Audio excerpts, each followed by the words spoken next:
as per our agenda, India 2047, आपको क्या लगता है भारत को और आगे बढ़ाने में, जो विकसित भारत का सपना हम देखते हैं, आज के इस युवा का आपको क्या लगता है किस तरह की भूमिका होनी चाहिए?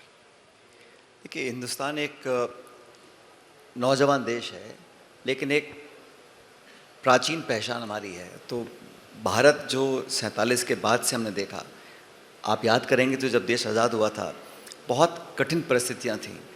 उसके बाद हमारे आसपास का भूगोल बदला, हम लोग एक नई दिशा की तरफ बढ़े।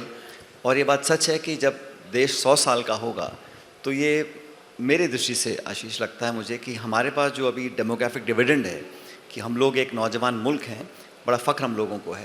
लेकिन ये जो अपॉर्चुनिटी है, जो विंडो है, ये 20-22 साल की है, क्योंकि आज से 2 दशक के बाद जो आज नौजवान हैं वो नौजवान नहीं रहेंगे। और जो समस्याएं यूरोप के देशों को झेलनी पड़ रही हैं, जापान को झेलनी पड़ रही हैं, हमारे ऊपर भी आएंगी।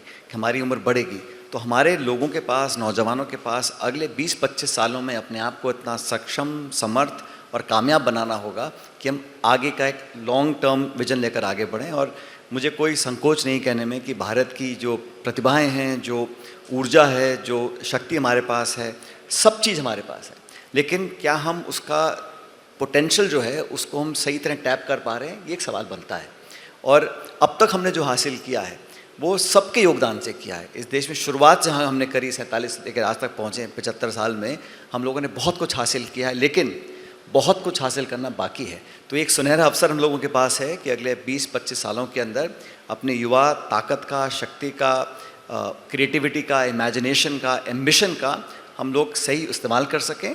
उसके लिए एक प्लेटफॉर्म चाहिए, दिशा चाहिए और एक नेतृत्व चाहिए। सामाजिक नेतृत्व चाहिए, पॉलिटिकल नेतृत्व चाहिए। और मुझे कोई संकोच नहीं है कि हम लोग वहाँ तक पहुँच सकते हैं, लेकिन बहुत मेहनत करनी पड़ेगी हम लोगों को।